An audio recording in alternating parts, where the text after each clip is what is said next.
Devotion number 13, The Circumcised Life. Genesis 17. Verses 9 through 27.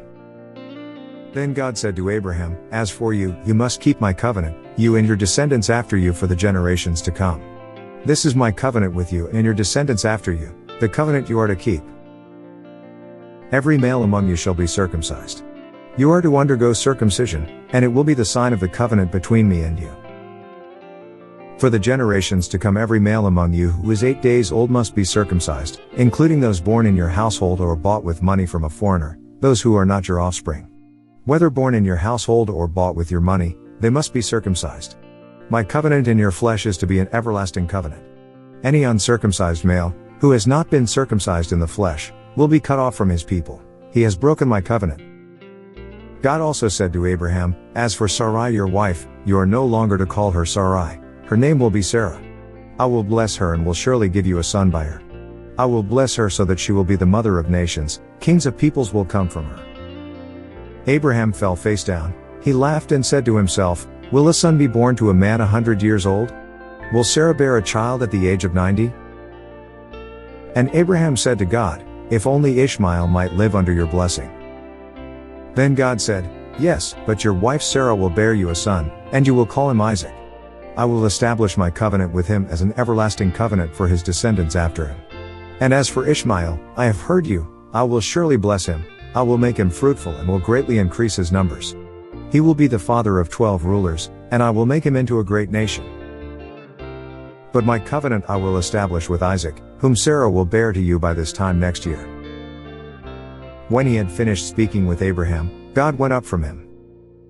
On that very day Abraham took his son Ishmael and all those born in his household or bought with his money, every male in his household, and circumcised them, as God told him. Abraham was 99 years old when he was circumcised, and his son Ishmael was 13. Abraham and his son Ishmael were both circumcised on that very day. And every male in Abraham's household, including those born in his household or bought from a foreigner, was circumcised with him. What a strange thing this is, literally carving in the flesh the sign of God's lordship. This is the great sign of the Jews, intended by God to be the mark of his possession, that they were God's instrument to use as a blessing among the nations. It was placed upon this part of the body to indicate that they were to be physically separate from the other nations. The very organ by which that separation could be violated bore upon it the mark of God's ownership. As we read the course of Jewish history, we see how this mark, intended to be the sign of humility and instrumentality, became perverted into a mark of superiority and favoritism. Those who bore it began to look on others as Gentile dogs and to be self-righteous and proud over their supposed favored position before God. Thus, the spirit of anti-Semitism that troubles the world so today was born of the spirit of anti-Gentilism that preceded it. This does not justify either, of course.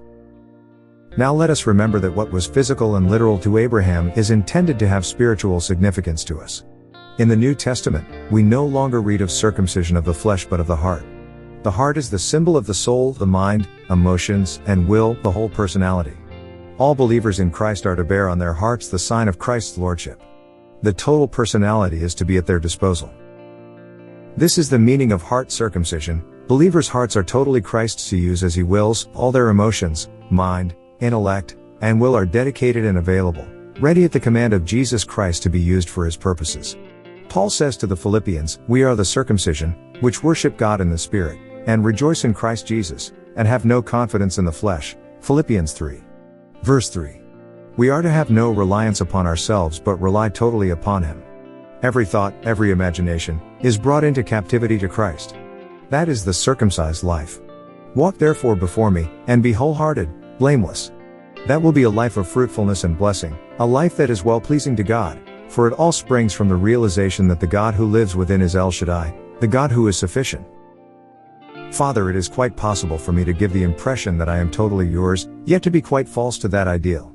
Help me to discover the glory of the circumcised life.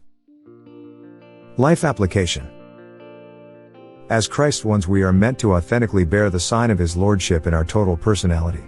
Are we thinking and responding as though Jesus is alive in us? Join us for this series. Sunday 10:30 a.m. Hope Church Tulsa,